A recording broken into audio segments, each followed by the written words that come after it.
Assalamu alaikum and welcome to another episode on TMJ's Political Current podcast. Today we are speaking with Professor Michael Allen, who's a history professor at West Virginia University, but who was also arrested last year at the University of Washington in St. Louis for documenting on video police brutality against students who were at a pro-Palestine protest, a protest where over 100 people were arrested. Today he joins me in speaking more about the latest on government crackdowns and detainments, arrests, and some would say kidnappings of students who have been only exercising their free speech rights when it comes to this issue.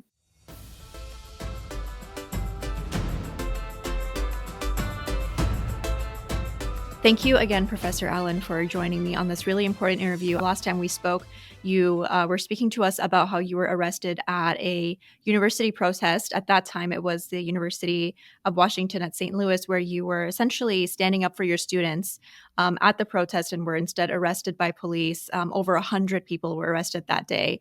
And several months later, we're now here again speaking about a topic that has only worsened.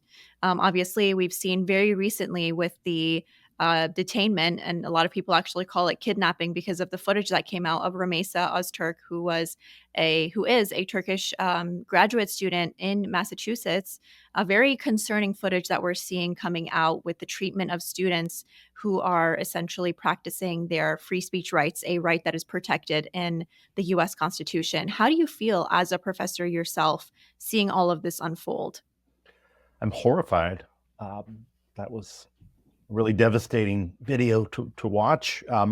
Thinking about the sort of personal experiences of students like Ramesa Öztürk or Mahmoud Khalil, from the detention to the sort of disappearances to Louisiana, where they're not even able to contact spouses, family, or their attorneys. It's a dark moment in American history, perhaps the darkest I've ever lived through. Absolutely. And how would you draw parallels to what happened when you yourself were at the University of Washington at St. Louis? I know you are now at teaching at a different university, but are there parallels you can draw to the treatment of students that you have seen previously? Well, I think there's a continuation, and I think that the lack of resistance to events that happened in 2023, 2024, earlier in 2025, on the part of institutions, on the part of American liberals, the Democratic Party, normalized this sort of carceral approach to protest. On the other hand, what we saw, in the incident that I was involved in St. Louis was sort of indiscriminate roundups of large groups of people, usually at the behest of the university administration. Now we're seeing individuals being directly and personally targeted by the mechanics of the American government. Right. Rather than being arrested for supposed civil disobedience, trespass, they're being preemptively detained under the Immigration and Nationality Act in the name of national security. So they're elevated. They're not just threats to the well-being of an order of places like Columbia or Tufts.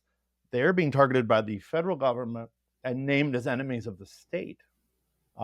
That is bone chilling. And also, in none of the cases that I have seen have there been, crimes that were ever charged at the local level. Mahmoud Khalil, supposedly, according to the State Department and Secretary of State Marco Rubio, has committed crimes. New York City has never charged Mahmoud Khalil with a single crime. Columbia University, has investigated him through disciplinary hearings. No crimes were found. Right. This is like the concept of pre-crime from that old movie Minority Report, and it's definitely an elevation because it's taking individuals and subjecting them to deportation, but in the in the middle of those processes playing out, indefinite detention, which Right. is not what we saw before, where people were going to local jails and being booked and released and charged with, in most cases, misdemeanors or small crimes. In my case, only 2 people were ever charged at Washington University just recently, and Right. those were both misdemeanor charges. This is really, again, this is the state naming individuals as supposed enemies of the state, which is really has not occurred in this country in this scale since the aftermath of 9/11 under Bush Cheney. And before that, you would have to go back to the 1950s and the Red Scare when this law was created, the McCarran-Walter Act, or the Immigration and Nationality Act. Ironically, this is a law that was written by a anti-Semitic senator, Pat McCarran of Nevada, who said one of his Oh, intentions was to keep communists out of this country, but the other, the Jewish interests. right. And I don't know, Secretary Rubio, President Trump see no irony in deploying this law right now. And speaking of President Trump, one interesting thing that's happening right now, and obviously we've seen it previously, but he's making very frequent references to campus anti-Semitism, and this is kind of being used as that foundation for targeting these students who are essentially, for example, Ramesa, she had just been a co-author for an article that was talking about divesting from Israel and talking about the realities that Palestinians are living under. So this is essentially, imagine something like this being conflated with anti-Semitism, which is something we have seen very frequently on, campuses with police crackdowns on students, and we have also seen anti-Israel demonstrations being conflated with anti-Semitism all the time. Me and you spoke about this as well in the previous interview. Do you, see a scenario where anti-Semitism, as we're seeing right now, can be used essentially to target students without any even not students who have written per se something that could, they could put a finger on it and say you did this in specific, but just students who are even attending protests, students who are, on their phones, potentially liking a post about Palestine, even something as simple as that. I think we are, if that's not already happening, that's soon happening. I mean, actually, in some of these cases, like Yun Seo Chung, there's almost no evidence of anything other than social media activity. Um, I find it, pretty startling. Anti-Semitism, obviously, it's at the root of this law that's now being used in this draconian, Yeah. really totalitarian manner. So anti-Semitism is a toxic ideology, but it's not, again, the same as criticizing the state of Israel. And we're in this sort of perverse loop where it seems like the anti-Semites are actually the ones in charge because, President Trump and his envoy, Leo Terrell, for anti-Semitism have said they have the power to revoke somebody's Jew card, especially Senator Schumer, after he criticized the government of Israel. And, in the case of the state of Israel, Benjamin Netanyahu right now, at the current moment, is having the leader of France's, Nazi founded National Rally Party as a guest in Jerusalem. Um, so it's not right now. I mean, we're seeing anti-Semitism being used, weaponized by an authoritarian far right, whose leaders are not even committed to the actual safety or protection of Jewish people, or we're treating them with dignity and respect. Um, this is really, a perverse sort of washing of increasingly fascist actions on the part of the United States government and its allies. Um, and I think the goal seems to be to quell any sort of dissent on this issue before moving potentially to other issues. And I think there's an escalation intended between what's going to happen to people who are here on visas and green cards, or waiting, green card status, to actual native born citizens. We did see actually recently with the example of the doctor who was deported as well. And I think the situation with her case was, she came back from Lebanon, and at the airport, she was subjected to all of her personal belongings, obviously electronics being searched, and it was determined that she had to go back to Lebanon. And we saw interviews coming out about how important this doctor was to the healthcare system. We're seeing already these instances of even deportations happening, which is something that has gotten many concerned, because you would assume that the free speech laws in this country, which a lot of people bank on, especially when they practice their rights to assembly or protest or free speech, are now essentially being questioned to their very core. And one question I have from you, you're a professor now at West Virginia University. Are you also seeing similar things happening there? Are staff or admin being told that they must now. I think there was something that came out about Trump requesting information about students at universities who are involved in this kind of activism or whatever anti-Semitism now means. Not here. No, we are a public institution, and we have, you know, uh, greater sort of protected free speech rights since we're all public professors here, and the students are going to a public university. It's far better to be at a public university right now than a place like Harvard or Right. Tufts, where the private administrations are able to sort of write their own rules, and certainly did that throughout the protests after October 7th, 2023. Um, you know, I have a lot of scared students, though. Students who, despite the fact that our university, um, is maintaining free speech and free expression. Well, I mean, it's ICE coming in and grabbing people off the street outside of campuses. So nobody's protected, maybe on campus they're protected. They walk 10 feet off. They're at the mercy of the federal government, and nobody knows what criteria are being used. And there's a widespread fear, which I think is the intent of the Trump administration with these arrests, that, posting on social media, co-authoring a letter to the editor, being seen at a protest, these are all things that are going to get you in big trouble.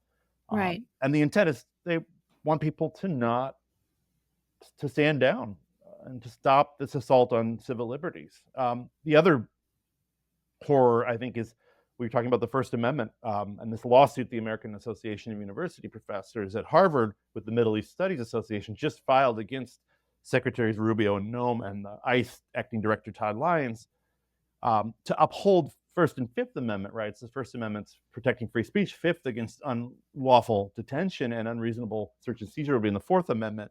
Right. These amendments are in the Bill of Rights. The Bill of Rights apply to everyone who's present on U.S. soil.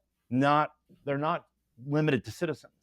Right. And the discourse coming from Secretary Rubio is especially chilling when he says, it's a privilege to be here. We can revoke anyone's green card we like. We can revoke any F1 student visa we wish. That's actually not true under the Bill of Rights. People here who are supposed guests of the country have the same civil liberties as anyone born here. And I fear they are trying to create a public perception that there are exceptions to the First Amendment, Fourth Amendment, Fifth Amendment. And they're starting with people who are very vulnerable targets. They're starting with people who fit a narrative they've already established about infiltration around the immigration issues, right? So students who are here from other countries, where will it end? Exactly. And the sentiments you just mentioned with Rubio have also been echoed by Vice President Vance as well, which is very concerning because we're seeing it at the very top levels of this administration's leadership, which obviously will have a trickling, impact on the rest of society, especially when people start getting afraid that, anything they say or anything that can be on their phones. One thing we have also recently been seeing a lot of with lawyers speaking out against is, if you're someone who does not have US citizenship and you are leaving the country and coming back, you should be very careful what's on your phone because we're seeing, an increase in people's phones being taken, all of their information, being looked at. What would you say you feel as a professor who's seeing students now and even staff being put in such a vulnerable spot, to a point where at any moment, as a professor yourself, you have, been vocal about certain things. Do you feel that maybe even your own words could be used against you at some point? Well, of course, I mean, they already have been. I was already arrested. So um, what I feel most strongly is there's an abdication of responsibility for protecting free speech in higher ed on the part of university leaders. Columbia immediately capitulated to a ransom note from Donald Trump. They were targeted. It was not a systemic national policy. They were specifically targeted. And rather than challenge that in court, which you would expect a wealthy institution to be able to do, they immediately complied with the demands. We have the president of Princeton, Christopher Eisgruber, being one of the outliers, saying we should stand up. And we have the American Association of University Professors, but I'm not a member because West Virginia doesn't, we have prohibitions on state employees being in unions. So a lot of faculty are not actually unionized. So the AAUP is more advisory in a lot of circumstances, but there's not a concerted effort from boards of trustees to say, we are going to collectively fight what essentially is a fascist attempt to take over higher education because, you know, and I don't use that word lightly, it is Right. obedience to the state, not simply through, again, laws and rules passed by Congress that would apply, that would be duly legal through an act of Congress, but arbitrary standards of the head of state and his cabinet secretaries that are targeting specific universities for acts of speech that have occurred there by students or faculty. And Right. certainly, I mean, not from the top, the presidents have not been our allies in any of the work for liberating Palestine or resisting the U.S. complicit, nature in the genocide.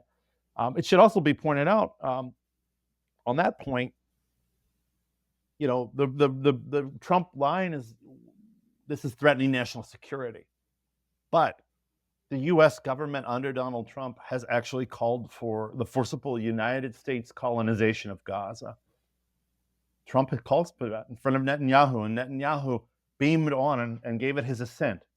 Right. So are they essentially saying American citizens and people here who are in the United States who have free speech rights are not allowed to criticize the US government's own policies?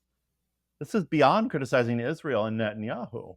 Um, we don't have the right to say our government shouldn't colonize a place because I mean, yeah, I guess that's also the really concerning part about all of this is because now even average US citizens, who I guess you could argue wouldn't fit into that category of saying, if you don't have, a set status, a US citizen status here, you are, at any point can be, deported back to your country or face all these consequences. Your, visa status could be under jeopardy. But now we're also seeing it against US citizens. And obviously you experienced that firsthand.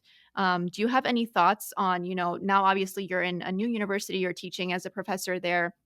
Do you worry that in the future this could continue to target yourself as well?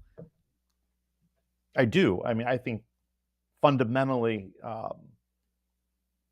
while there is a very strong investment by the current government of the United States in the specifics of the situation with Israel and Palestine, I think the overarching goal of this administration and the right wing in America for a long time has been to dismantle higher education's capacity for inspiring critical thought and citizenship.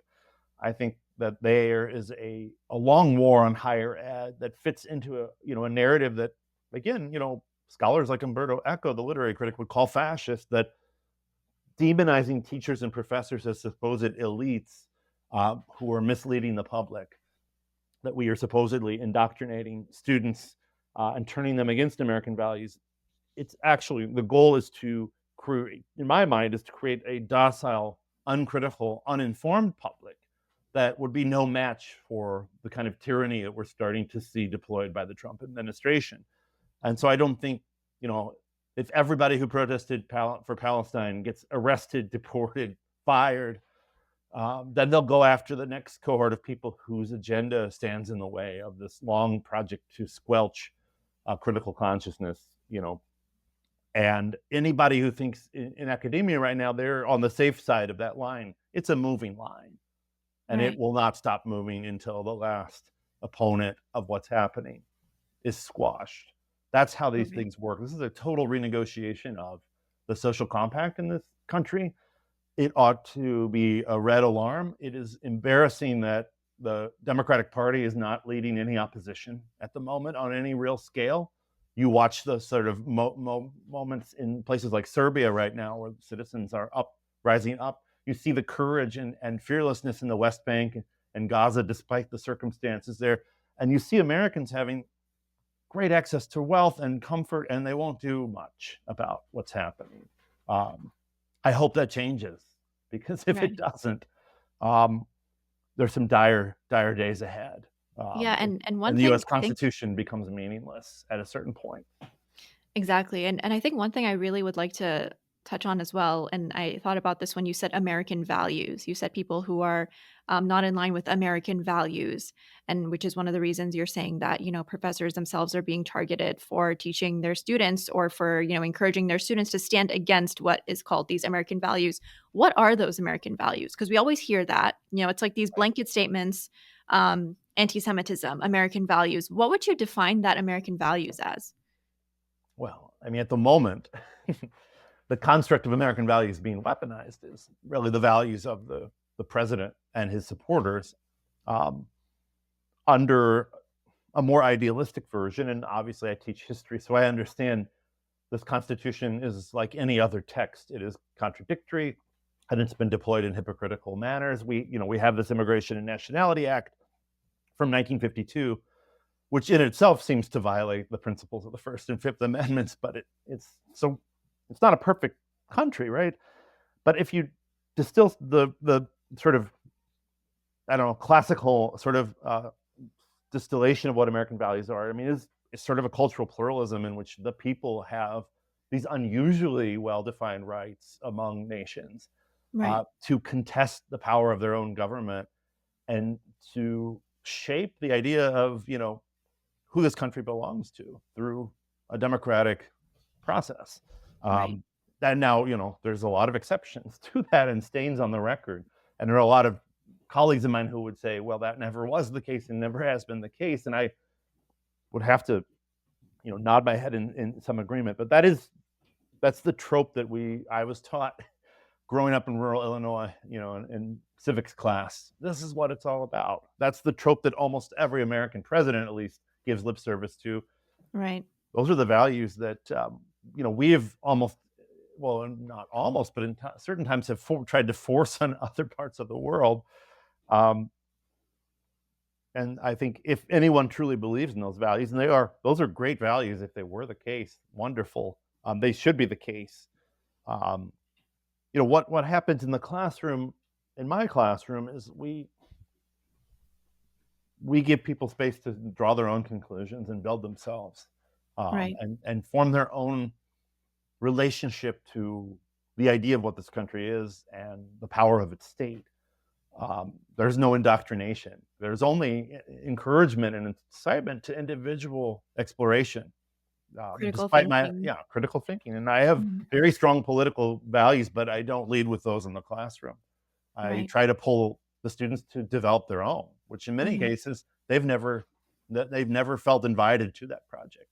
And that's the worst thing about what's happening right now is education, which is already a precious good. It already costs too much in this country. Historically, it's been excluded to white men.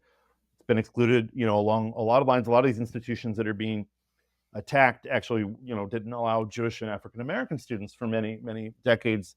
Um, Although this administration won't allow us to talk about such exclusions anymore. Um, you know, we've gotten to a point where a lot of people do actually have education rights. My state, West Virginia, I think 3 years ago, was the fourth poorest in the country. We have a public university in a state with that much poverty. We are involving people in the project of higher education and critical thought whose relatives were never allowed or never could, materially even find their way into a college classroom. Right. And then at that very moment, to squash the power of that classroom, to uplift people who have lived in marginal situations in this country, either through race, gender, or class. Um, I think it's spectacularly tragic. And President Trump calls himself the president of the working class, um, but he's anything but. I mean, this attack on education is really an attack on those who don't live lives of wealth and privilege, uh, Right. And where they're one never going other to have $1 million and they're never going to have a mansion, but they could actually understand complicated ideas and use those to their advantage in the world and make a huge difference. That's right. And one other thing, you speaking about President Trump and the relationship with universities and university leadership. One other thing that we have seen come up, and that this time is a threat against university leadership, is if you don't comply with this whole situation, we could cut funding, and that is now an issue that a lot of universities are dealing with. one thing that I remember you mentioned when we were speaking previously about your experience with the university leadership at the Washington University was a lot of times in these very, dramatic situations, university leadership sadly backs out from defending its students and professors. Is that something that you see universities doing, is because of the threats of funding potentially deciding that they're no longer going to stand behind protecting their students and staff when it comes to exercising their free speech? Yes, I mean, sadly, I think you're spot on there. There's sort of fiduciary values are elevated to decision making, and that's sort of the sweet spot that the Trump administration knows can be exploited. That a lot of these R1 research institutions are, even with their giant endowments, would run out of money fast if they had to backfill all the federal funding to the sciences and the medical research programs. A school, like Washington University in St. Louis, faces a huge deficit. And so, in the name of economic expediency, they will cut faculty, they will cut graduate admissions, especially in the humanities and other non, entangled programs that don't have connections to this federal funding. Or they will do what the feds want to save that money and keep afloat, um, Right. rather than, think more creatively about how to deploy resources. And so that's how there can be, on one hand, an assault on graduate students and faculty, but there's like this slow erasure of voices through defunding programs that historically have produced, I wouldn't say always oppositional thought, because I think people should really not get the impression that the halls of academia are full of radical leftists, Right. anything but. There's a left wing, there's a center, there's a right wing. There's a lot of MAGA people who teach at universities, surprisingly.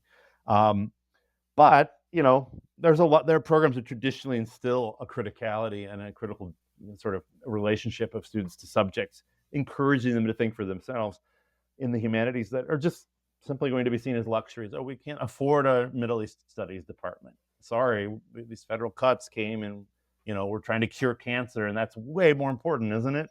Don't you agree, Yeah, everyone? that's Um, interesting. Yeah, and it's I also think. gonna be Oh, go ahead.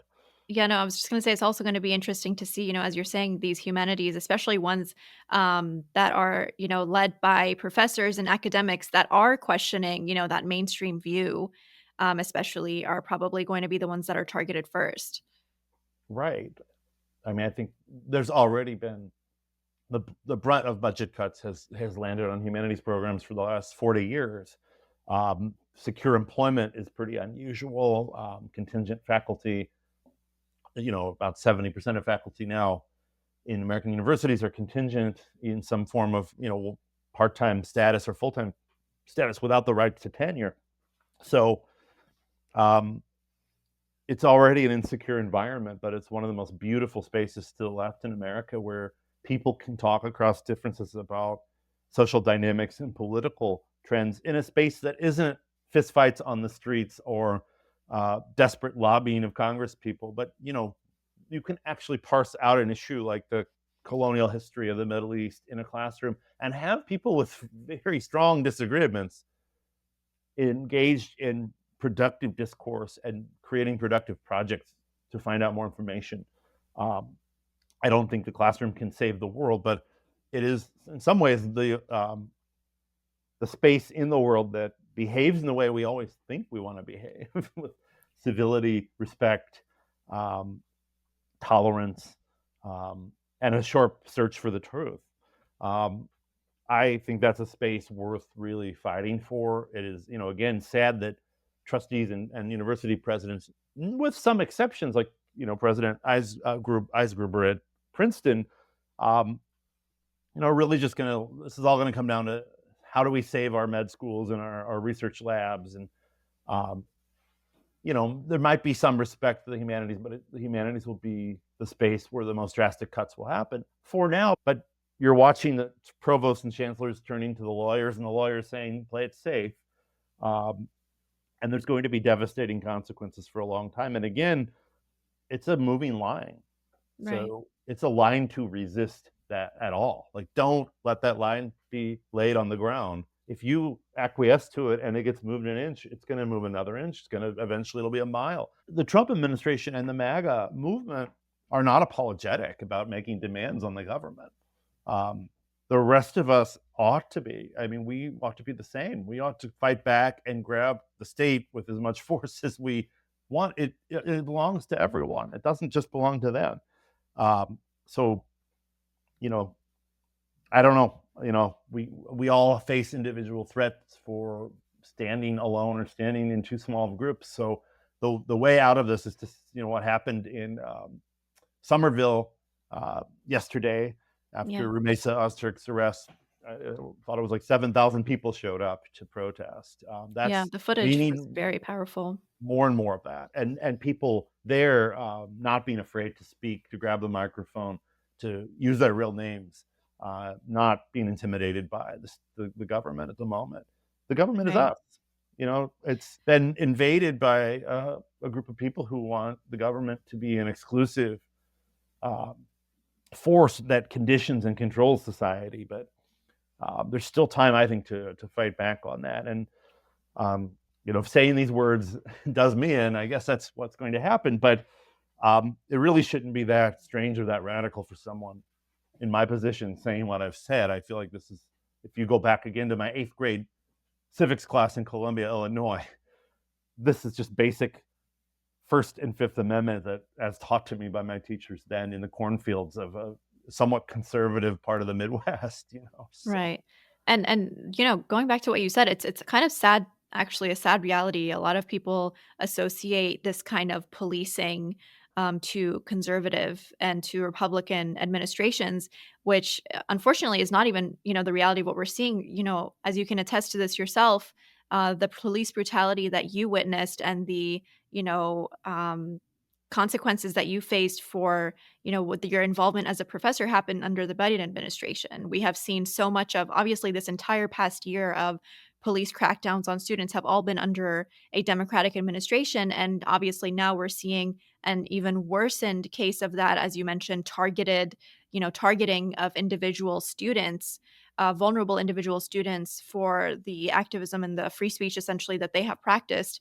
Um, what are your thoughts on how this is going to move forward? I'm curious, as a professor who's seeing all of this unfold, knowing that your students and staff and even yourself could continue to be targeted for, exercising free speech, potentially, sharing views that are against the mainstream. We've seen recently kind of putting this all together. Right now, I guess it's just easy to kidnap, people on the street. ICE just like wearing masks. No one knows who they are. Just random people walking up to you and saying, "Hey, you need to come with me."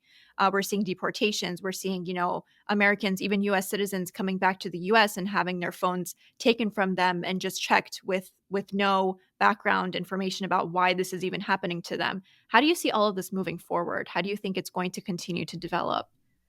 yeah, good question, and thanks also, for pointing out a lot happened under Biden to set the stage, and a lot of Democratic politicians cheered on the arrests and even made statements suggesting deportation as a remedy under the Biden administration. Thankfully, they didn't do that then, but that idea became normalized, and it's Right. sort of a bipartisan project.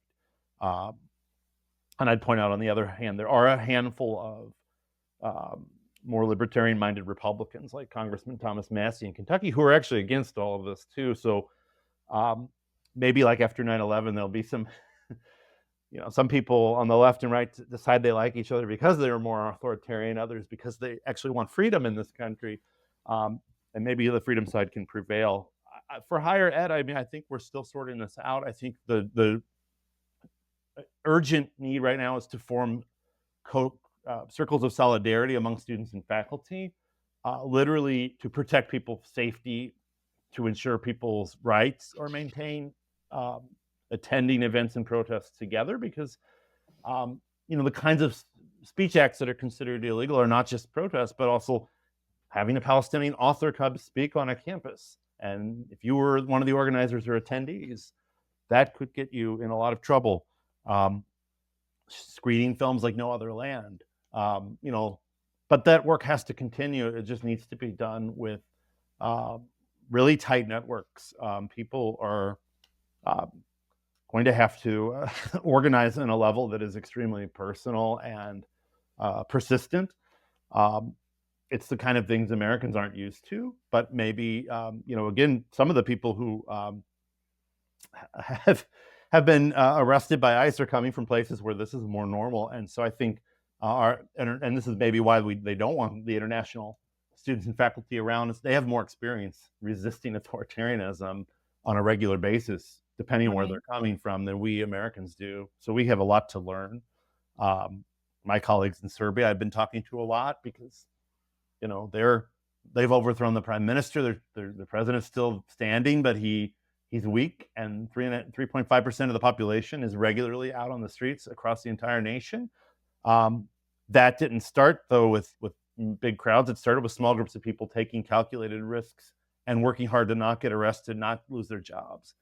Um, so there's a lot of like small level infrastructures that have to happen at colleges so that people feel safe before we're going to see the kinds of large demonstrations against this government. Um, Right. and Americans, don't have this tradition. We had some protests when Trump was first elected, um, but they didn't face mass arrests or anything on that scale. We had mass protests during 2020 after George Floyd's murder. Um, but again, participating in those movements were a lot easier because the state was only, there was some police brutality and some arrests, but it wasn't as widespread. This is like a Right. specific issue. Anyone who speaks to is going to potentially become a target, not of local police, but of the federal government and the federal law enforcement agencies. Uh, Right. And so the thing about it is it's also targeted, which raises kind of an atmosphere of fear. And that's also, something that we've seen with, obviously police states, especially, or states that target individuals for, their free speech or for the work that they do that could, violate whatever the state's views on certain things are, their foreign policy even. It generates this atmosphere of fear among, obviously in this case, university and students, which are now being very primary targets of the administration's crackdown. mhm. But as a professor, I know you've personally experienced this as well. You have experienced this whole process of standing with your students and facing the consequences of doing so. With this administration, would you still do the same thing, knowing that you could even face harsher consequences now, and you could potentially, continue either losing your job or even worse? If you were to go back, would you continue to do what you did? That's a great question. Um, and I can't offer every situation is contingent on how it's being managed and what the threat of arrest and escalation is. Right.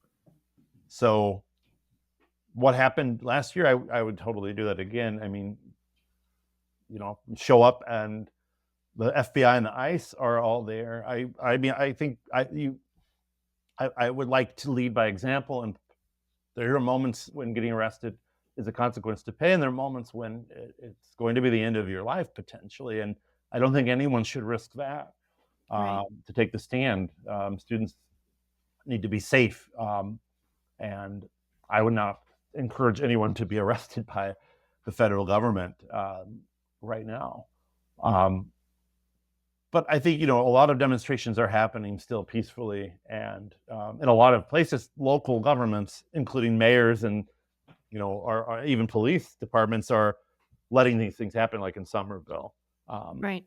so I guess it would depend on where and when. Here in West Virginia, we have a culture of activism going back to the mine wars and the United Mine Workers strikes. We have we're kind of off the map of traditional red state, blue state differences. Although it is seen as a conservative state, it is a very much a complicated place. But protest and free speech are valued here. Right. Um, but other states, it's different. If I were back in Missouri right now, um, that's who knows. I would not encourage anyone to just blindly accept the risk of arrest at the moment. It's much Right. more valuable to continue to build our networks for long-term resistance. Um, I think there will be larger demonstrations against the government. And what we see in Serbia is a good model. And I think for this issue, these issues around the genocide in Gaza and the theft of the West Bank, there's a specific lens on the people participating. If we can all work together with the people who are facing the potential cuts to the social safety net, Medicaid, Medicare, Social Security, those impacted by DOGE, and its sort of draconian erasure of programs that build an American middle class. If there's a popular movement and this fits in under the umbrella, it'll be high time for everyone to take to the streets. That hasn't happened yet. That kind of coalition building needs to occur, and we're seeing, hints of it, but as of March, it's not there. So I think consciousness and connection of these issues has to occur. And again, I think there's a lot of people still on the so-called liberal side who still, they thought the arrests at campus is a very good thing. Maybe a few more of these ICE actions, and they'll start changing their minds. But I think there are people who wouldn't join arms with me right now because they'll be like, well, I don't agree with you on Israel-Palestine. That has nothing to do with the issues I care about. All you Yeah. got arrested, you should have listened to the police. You deserve what you got, right? But as Trump starts disappearing people for other issues, Yeah, or and arresting speaking people about for other that. causes, I think we'll start seeing, hopefully, a Mhm. wake up. But again, Americans are hard-headed. They think this is the most free and best place in the entire world, even though it's not historically been. Yeah. And they I mean, we think individually, it doesn't affect me and my ability to make a buck and have a job. Americans are very materialistic, um, and they really, I think, personal impacts are going to have to be felt. And so that's where the Trump administration's budget cuts and potential, cuts through Congress on Social Security and Medicare and Medicaid will probably radicalize a lot of Americans pretty fast because yeah, they'll exactly. start losing their material wealth and their And that material. that personal kind of the personal impact is it's what's key here. And I noticed when you were answering the question, you were kind of hesitant. You were like, well, if I could go back, it obviously would depend on the circumstances. And, you know, that's something that, a lot of students and staff, especially ones who maybe are not US citizens, are facing even bolder, versions of is, hey, before we had, we were able to at least attend protests, but now we don't even know if we attend protests, we're going to be kind of profiled or, we don't know if it's going to be safe any longer to, have certain things on our phones because if we're coming back to the US, they might be going through our phones and seeing if there's anything, that can get us in trouble. As you mentioned, we might be seeing an increase in demonstrations and student activism, but you could also have the reverse effect where people get so scared now because of all these different examples they're seeing, people getting deported, students, being dismissed, staff being dismissed. Where they could almost, be fearful of participating because of the impact it could have and the consequences they could face, not just for themselves, but for some of these people, it can also involve, consequences for their families. Mhm. So how do you foresee kind of student activism? We saw, the height of that in this past entire year. Do you think that is going to decrease because of, these increasing threats that we're seeing, or do you think it's only going to get, more from here? Well, I think there are two major factors in the future of student protests. One, I think, is this American Association of University Professors Harvard chapter and Middle East Studies Association led lawsuit against the immigration actions of Mahmoud Khalil, Mamadou Tal, Badr Khan Suri, Yoon Seo Chung, and Rameza Ozturk. So far, as we know, how that fares in federal court, and can we get a judge? Could there be a ruling favorable? Their lawsuits alleging that these definitions of national security make it practically impossible for people here to use free speech. That would be a great suit to win. That would be an emphatic victory. It might end up in the Supreme Court. If the Right. Supreme Court were to rule favorably, then it's game on, right? The judiciary has ruled. The second part, though, I think, is individual universities and colleges really can set the mood for what feels safe. And so I beg presidents and chancellors to encourage demonstrations to occur. And universities have the right especially the private universities, to tell ICE you're not allowed on our property without a warrant, without proper due process. Columbia should not have been letting ICE agents into, university-owned housing. It's without a warrant. It's astounding. The universities and colleges can't control what happens off their property, but they can control what happens on. They can decide we're going to collaborate or we're going to say no. There are still basic rules here. We're going to stand up Right. for our students and faculty, and they can demonstrate, and they can write for the student newspaper, and they can talk in class and create class projects about whatever whatever fits within our rules, our wide rules of what's acceptable speech. As long as it's not hateful or harmful. And there are rules already at every college against hateful and harmful speech. There are laws against hate and harm that have been eroded by the Trump administration's anti-DEI pushes. I think it's astounding that Secretary Rubio is deporting so many people in the name of national security, but and there have been executive orders against supposed anti-Semitism, no executive orders and no actions against white supremacist terror organizations like the Ku Klux Klan. Nothing. So Absolutely. And that hypocrisy is quite glaring, and that's something that a lot of people as well are taking notice of. Is you're having this huge crackdown on free speech selectively on certain issues, but when it comes to others, there's kind of like an avoidance to target that because of these political leanings, which is that sad reality that we're facing right now. And hopefully it you know hopefully we don't see that dwindling of the activism and students feeling that they can no longer exercise their free speech, because truly that would be the end of a democracy if we don't even have that. well, yeah, and especially with that occurring against the backdrop of President Trump pardoning the January 6th rioters, and now proposing even to offer them monetary compensation for their terms in federal prison. So people who actually tried to interrupt the democratic election of the president through force are considered innocent, and students who might like something on Instagram are considered enemies of the state. That is the death of democracy in a sentence. And I hope Americans see Absolutely. it that way on a wide scale across political and religious views. Right. Well, thank you so much, Professor Allen, for joining me today on this interview. I definitely benefited so much from your expertise and from your experience as a professor. Thank you so much. Thank you. If you like what you see here at TMJ News, please like and share this video and subscribe to our channel for more engaging weekly content. TMJ News is a grassroots independent media outlet, and you can find ways to support our work below. Thank you for joining us on this episode, and we look forward to having you next time.